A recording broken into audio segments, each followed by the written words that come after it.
Hello students, this is class 8 and now we are continue our chapter number 3 which name is coal and petroleum. So students, in our last video we already discussed about the fractional distillation of petroleum, जहाँ पे हम लोग ने देखा कि जो petroleum है वो किस तरीके से प्योर किया जाता है, रिफाइन किया जाता है, प्योरीफाई किया जाता है, और जो क्रूडल फॉर्म जो होते हैं है ना, तो उसमें से किस तरीके से उसका डिस्टिलाइजेशन किया जाता है और उसके अलग अलग जो सब्सटेंसेस है, जो मतलब कि जो अलग अलग प्रोडक्ट है उसका किस तरीके से हम लोग यूज़ करते हैं. सो आज हम लोग पढ़ने वाले students natural gas, that what is natural gas and how can we obtain the natural gas. Okay, so here we will discuss about the natural gas.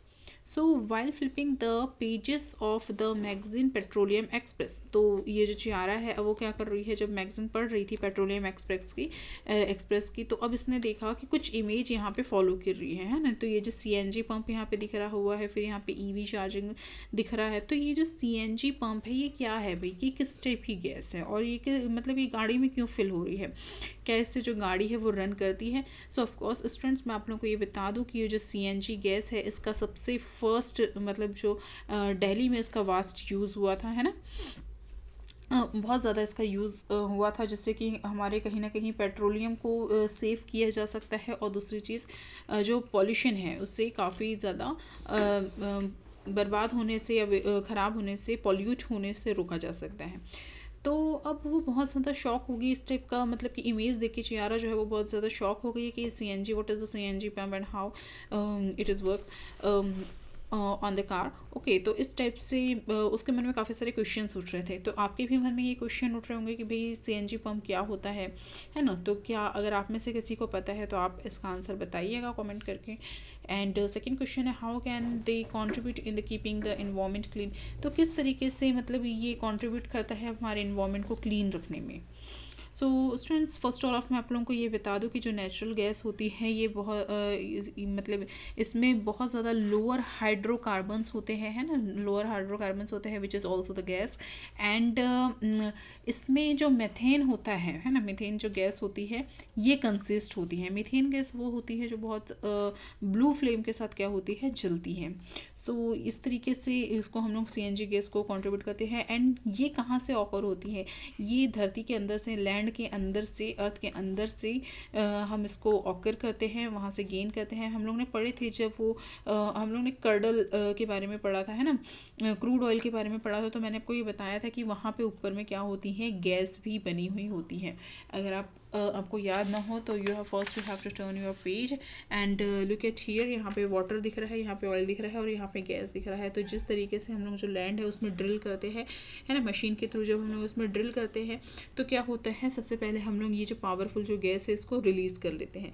तो ये जो गैस है इसको इकट्ठा कर दिया जाता है. तो यही अर्थ के अंदर में होती है, जो क्या होती है, जिसमें हाइड्रोकार्बन्स बहुत ही लोअर क्वांटिटी में होते हैं एंड मेथेन गैस में ऑकर होती है, कंसिस्ट होती है. सो इससे क्रूड ऑयल के थ्रू ही, क्रूड ऑयल के ऊपर में जो गैस होती है उसके थ्रू इसको क्या किया जाता है, गेन किया जाता है. डन. तो पढ़ते हैं अब इसको line wise. So natural gas is the mixture of lower hydrocarbon, जैसा कि मैंने आप लोगों को बताया कि जो नेचुरल गैस है वो लोअर हाइड्रोकार्बन का मिक्सचर होती है, which occur deep inside the earth और the covering the crude oil in an oil field. तो इस तरीके से ये क्या होती है, अर्थ के अंदर से कवरिंग होती है, मतलब कि अर्थ के अंदर में ऑकर होती है. एंड जो क्रूड ऑयल होता है, जो क्रूड ऑयल होता है वहीं से ये ऑब्टेन भी होती है. So natural gas mainly consist of the methane. ये जो नेचुरल गैस है इसमें मेथेन गैस कंसिस्ट होती है. It burns with a blue flame. As I told you students, जो मेथेन गैस है वो ब्लू फ्लेम के साथ बर्न होती है. So when burn it release large amount of energy without the producing any smoke and ash. तो इस तरीके से जब ये जो गैस है वो जलती है ना, तो क्या होता है कि ये कोई भी स्मोक नहीं फैलाती है और ऐशेस के कोई राख भी नहीं बनती है ना. किसकी ऐश मतलब कि क्या होता है, राख होता है. तो इसकी कोई राख भी नहीं बनती है जो मेथेन गैस से जलती है.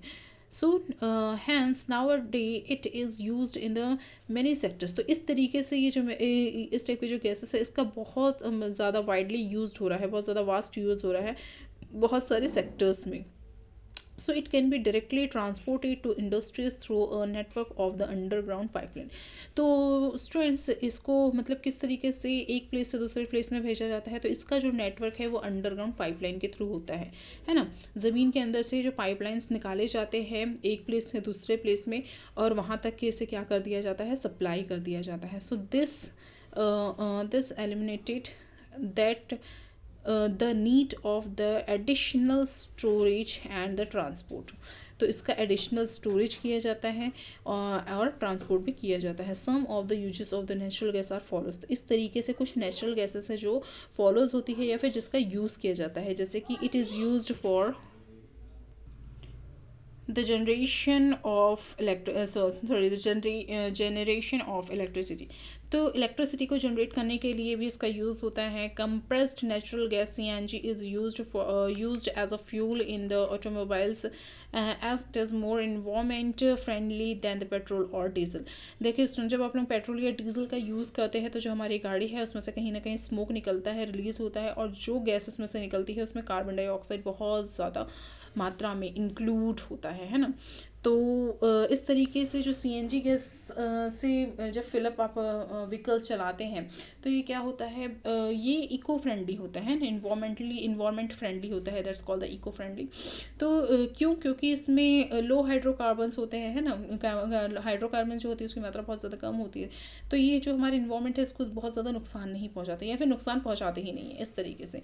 सो CNG जो है वो हमारे इन्वायरमेंट को अच्छा रखने में, क्लीन रखने में भी हेल्पफुल होता है।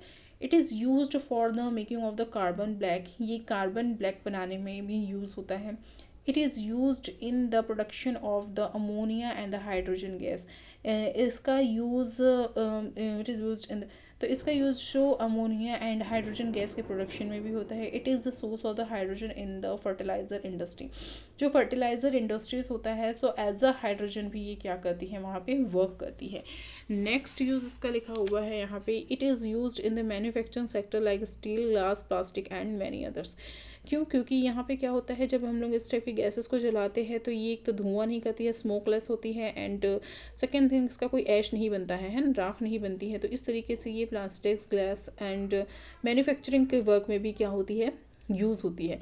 It is also used a raw material for the manufacturing petrochemical and the fertilisers. तो फर्टिलाइज़र में और पेट्रोकेमिकल के लिए भी मैन्युफैक्चरिंग में इसका यूज़ किया जाता है स्टूडेंट्स। ओके, तो होप आप लोग समझ गए होंगे कि जो नेचुरल गैस है वो एक्चुअली क्या होती है, किस तरीके से वर्क करती है और कहाँ से उसको ऑब्टेन किया जाता है, कौन सी गैस इसमें इंक्लूड होती है और किस तरीके से ये हमारे इन्वायरमेंट के लिए फ्रेंडली है। ओके स्टूडेंट्स, तो नेक्स्ट टॉपिक है हमारा लिमिटेशन ऑफ फॉसिल फ्यूल्स।